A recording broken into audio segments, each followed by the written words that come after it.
আমি কিন্তু একটু চিনিও দিছি, দেখতে পাচ্ছেন, ফ্লেভার আনার জন্য করে, স্বাদ আনার জন্য করে, মিষ্টির জন্য করে না, সেটাও দেখালাম। আর এই যে এখানে দেখেন আমার কিন্তু পুঁই শাক হয়ে গেছে, সুন্দরভাবে দেখাচ্ছি, দেখেন। এটা অফ করে রাখলাম। দেখতে পাচ্ছেন আপু কিন্তু রান্না নিয়ে আজকে আবারও আপনার সবার মাঝে হাজির হয়ে গেছি। আসসালামু আলাইকুম, সবাই কেমন আছেন? আমি ভালো আছি আলহামদুলিল্লাহ। সব রকম মশলা কিন্তু এক জায়গায় রাখছি, আর চিকেনটা কিন্তু সুন্দর করে ভেজে রাখছি, যেহেতু আমি রোস্ট করব। আর এখানে বাগানের পুঁই শাক ভাজতেছি, দেখতেই পাচ্ছেন সুন্দরভাবে, চিংড়ি মাছ দিয়ে অনেক মজা হয়। কয়েকদিন ধরে আর কি জোরো করে রাখছি, এখনও বেশি বেশি আর কি পুঁই শাকের পাতা হয়নি। আমার বাসার সামনে পুঁই শাক গাছ আছে, আমার ছাদে আছে, আমার আঙিনাতে আছে, প্রত্যেকটা গাছ থেকে তুলে নিয়ে এসে রেখে আমি আর কি চিংড়ি মাছ ভাজি করতেছি। আর এখানে যে এখন সুন্দরভাবে মশলাটা ঢেলে দিলাম, যেহেতু মুরগি রোস্ট করব। সুন্দরভাবে কিন্তু আমি নাড়াচাড়া করতেছি, দেখতেই পাচ্ছেন, ঝাল ঝাল করে করব। এটা কিন্তু ভাত দিয়ে খাবো আমরা, পোলাওর সঙ্গে না। আর বেরেস্তা করে রাখছি। আর এই যে মুরগির গিলে দেখতেই পাচ্ছেন কলিজা, ওগুলো কিন্তু আমার অনেক পছন্দ, সেগুলো আমি একটু ভেজে নিছি। আর এই যে আদা রসুন মশলা সব কিন্তু সুন্দরভাবে কিন্তু আমি নাড়াচাড়া করতেছি। আবারও চিংড়ি মাছ দেখালাম, দেখেন অনেক সুন্দর হয়। আর পুঁই শাকটা অনেক মজা, আবারও কিন্তু রান্নার কাছে বারবার ফিরে আসতেছি আর দেখতেছি।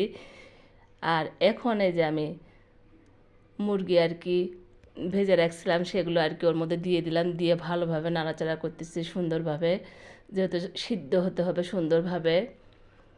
ওটা সরাইয়ে নিলাম, যেহেতু আমার সমস্যা হচ্ছে। আর গরম ওখানে, আর দুধ রাখছি আমি মুরগির মধ্যে দিয়ে দেবো, যেহেতু রোস্ট করব, ঝাল ঝাল করে ওর মধ্যে কিন্তু আমি দিয়ে দিব। আর সুন্দরভাবে কিন্তু নাড়াচাড়া করতেছি। এই যে দুধটা ঢেলে দিলাম, দেখতেই পাচ্ছেন ওর মধ্যে কিন্তু সরও আছে, আমি ঘি দিব না যেহেতু, ওই জন্য সরটা দিছি যাতে ফ্লেভারটা ভালো হয়। আর সুন্দরভাবে কিন্তু নাড়তেছি চিংড়ি মাছটা। আমি কিন্তু শাক ভাজি করলে, যে কোনো শাক ভাজি হোক, চিংড়ি মাছ ছাড়া আমি একটু কম খাই, করা হয় না, যেহেতু বাসায় আমরা দুজন মানুষ। চিংড়ি মাছ দিয়ে শাক ভাজি আমি বেশি পছন্দ করি, সেটা আমি করে থাকি সব সময়। আবারও আমি ওই সাইডে দেখতেছি আর নাড়াচাড়া করতেছি। আমার মনে করেন পুঁই শাকটা কিন্তু রান্না শেষের মধ্যে, সেটাও বললাম, সিদ্ধ হয়ে গেছে ভালোভাবে। আর একটু ভিজা ভিজা রাখি, যেহেতু আমার হাজব্যান্ড খেতে অনেক পছন্দ করে, শুকনো খেতে পছন্দ করে না। আর এই যে এখানে দেখছেন আর কি দুধ ঢেলে দিচ্ছি, আমি সুন্দরভাবে কিন্তু নাড়াচাড়া করতেছি।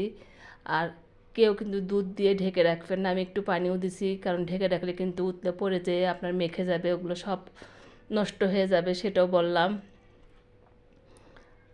পুঁই শাক দেখেন সুন্দরভাবে কিন্তু আমি রস রস করে ভেজে নিচ্ছি, অফ করে দিলাম পুঁই শাকের চুলোটা। আর এই যে এখানে আবারও কিন্তু রোস্টের কাছে চলে এলাম, ঝাল ঝাল যেহেতু রোস্ট করব। মাঝে মধ্যে আলু দিয়ে রান্না করি, সবসময় কিন্তু আলু দিয়ে রান্না ভালো লাগে না, ওই জন্য মনে করলাম আজকে যেহেতু ভাত দিয়ে খাবো, সুন্দর করে একটু করি, ভাত দিয়ে খেতে অনেক মজা লাগবে। উল্টাপাল্টা করে দিচ্ছি যাতে মাংসটা সিদ্ধ বেশি হয়, কারণ যেহেতু আমি আর কি ভাজাটা, মুরগি ভাজা বেশি বেশি করে করছি, সেটাও বললাম। আবারও ফিরে আসলাম আমি রান্নার কাছে, যে কিভাবে রান্না করব দেখতেছি, আর সবার সাথে শেয়ার করছি। দেখেন সুন্দর করে কিন্তু আমি দেখেন একটু ঝোল ঝোল রাখবো, সেটাই বলতেছি, যে ঝোল ঝোল রাখলে ভালো হবে। আমি কিন্তু চেখে দেখছি সব ঠিকঠাক মতো হয়েছে, জিরের গুঁড়ো দিয়ে দিচ্ছি সুন্দরভাবে। আর এখন আমি জিরের গুঁড়ো দেওয়ার পর কিন্তু বেরেস্তা দিব। রান্না মোটামুটি আমার কমপ্লিট।